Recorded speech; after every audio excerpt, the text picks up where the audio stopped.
Magandang araw mga kaibigan. Bigyan natin ng reaction, opinion ngayon itong post ng Lingkod Ligarda Libeste. Ito po ang social media page ni Congressman Leandro Libeste ng 1st District of Batangas. Meron po siyang isang kahanga-hangang ginawa na malaking sampal ito sa mga karamihan sa mga politiko natin. Dapat pamarisan ang batang kongresistang ito. Congressman Leandro, ibinalik ang sweldo hanggang sa mapabuti ang 2026 DPWH budget. Wow! Hindi niya kailangan ng sweldo niya. Hindi lang sweldo, pati office expenses. Ibinalik lahat. Di ba? Ang pondo nila yan.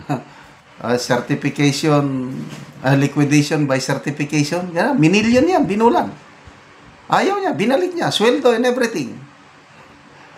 Binalik ni Batangas 1st District Representative Leandro Ligarda Libeste sa Kongreso ngayong araw, kahapon ito, ang kanyang buong sweldo at office budget mula sa simula ng kanyang termino upang manatiling independente hanggang mapabuti ang 2026 budget ng DPWH. So nagsimula sila July 28 nag-open ang July.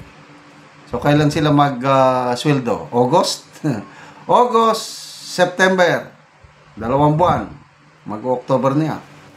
Binalik niya. Magkano ba ang sweldo ng isang congressman? If I'm not mistaken, nasa 200 o 300,000 plus ang sweldo. Yung office budget, yun ang mas malaki. Buwan-buwan. Minilyon yan. Binalik niya. Bakit? Nagpro-protesta siya sa DPWH budget for 2026. Grabe. Ayaw niya ng kickback. Gusto niyang pabawasan yung mga overpriced cost of estimates ng DPWH. Ayaw nila eh. Ang Secretary of DPWH, sabi niya, next year na lang. Ano ba yun? Kaya, nung una, bilib ako dito sa Secretary Vince Dizon. Ngayon, medyo nabawasan. Bakit ka pa maghintay ng next year? Na according to Congressman Libeste, kung i-decrease yung overpriced cost of materials ng DPWH projects, makakasave tayo ng minimum 150 billion. Ayaw. Wala talagang... Isa si Congressman Leandro Libeste sa 12 nga tumutol, 12 congressmen. Tumutol sa 6.793 trilyong panukalang 2026 national budget noong Lunes. Dahil sa layunin niyang bawasan ang presyo ng mga proyekto ng DPWH upang wakasan ang mga kickbacks. Ayon kay Libeste, pagkatapos ng lahat ng mga flood control hearings, hindi natin dapat aprubahan ang parehong mga presyo sa mga proyekto ng DPWH. Dapat nating ibaba sa 25% ang presyo sa DPWH para matanggal ang 150 bilyong posibleng kickback. Isinauli ni Congressman Leandro ang kanyang buong sahod at office budget para malaya niyang mabusisi ang panukalang budget at bilang delikadesa na rin sa Kongreso. Para kay Congressman Leandro, siya ay inihalal para paglingkuran ang mga mamamayan at hindi siya tatanggap ng sweldo o anumang office budget hanggat hindi pa niya nakikita na sulit ang isinasahod sa kanya. Nakakabilib po ang ganitong Again, sampal sa mukha ng karamihang politiko. Kaya nyo bang gawin yan? Kanino tayo magsimula? Of course, sa presidente. Kaya mo bang magtrabaho na wala kang confidential funds? Laki kaya ang inyong confidential funds. Trabaho ba ng presidente ang mag-gather ng intelligence? Hindi. Trabaho yan ng AFP, PNP, mga law enforcement agencies. Eh bakit ang presidente? Ang laki ng kanyang confidential funds. Kaya kalokohan talaga itong nangyayari sa gobyerno natin. Bakit hindi nyo pamarisan itong batang kongresistang ito? Pag meron tayong ganitong opisyal sa gobyerno, dumami sana, yayaman ang Pilipinas. Kasi pag ganitong style ng pamamahala, anong kanila? Bayan muna bago sarili. Kaya lang baliktad. Puwera de los Benos naman may mga matitino rin. Kaya lang karamihan, bulsa muna, sarili muna bago ang bayan. Kaya ang Pilipinas, sino bang nagsabi? Si Miss Regine Velasquez ata. Hindi tayo mahirap na bansa, pinapahirapan lang tayo. Correct. Kasi itong mga inihalal natin, inuuna ang mga sarili nila. Oh, grabe, nagkaroon tayo ng mga sunod-sunod na lindol. Anong ginawa? Nagbenta pa ng 20 pesos per kilong bigas. Hindi na nahiya. Nung eleksyon, nung Mayo, bago mag-eleksyon, bumaha ang libo-libong ayuda. Wala namang sakuna. Dahil may boto na gusto nilang kunin. Ganon ang style.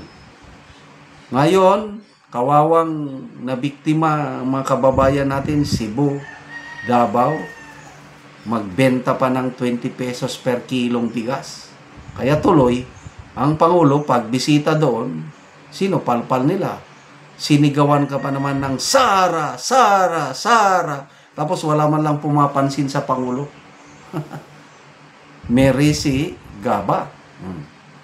So, hanggang kailan kaya titino ang DPWH? I don't know.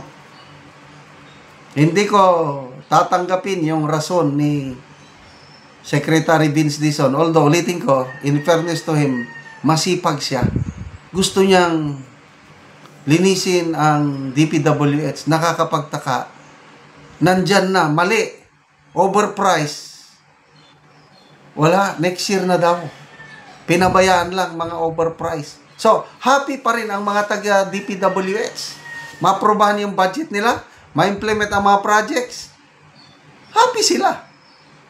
So, salamat at meron tayong Congressman Libeste na lumalaban para sa kapakanan ng kanyang mga nasasakupan. Salamat mga kaibigan sa inyong pagsubaybay sa ating channel. Nakakatulong kayo ng malaki sa tribong Talandig ng Bukidnon dahil ang income natin sa channel na ito ay pantulong po sa tribo. Namimigay tayo ng mga livelihood assistance sa kanila. Nagpapatanim tayo ng saging lakatan at Arabica coffee. Panoorin nyo ang video na ito. Muna ni ang area ni Miko, so mag-aabono siya sa iyang kape nga tulo na kabulan. So muna ni ang itsura sa kape ni Miko nga tulo na kabulan. Naanay mga sanga. So nag-abono siya og well grow. Tulo ka bangag tagtag sa gid ni ka kutsara. So maayo gid ang tubo sa iyang kape. So gawas nga hinlo tambok pod ang iyang kape.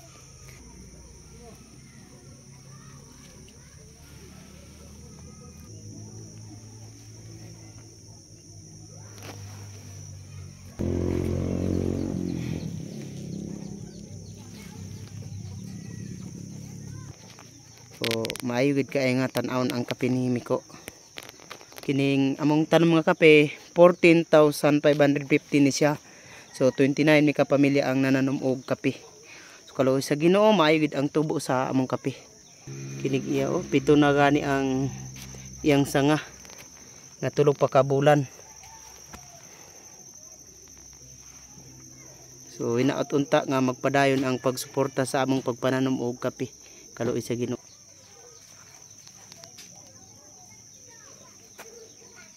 Kuman sa pag-abono mag-spray na pod si Miko.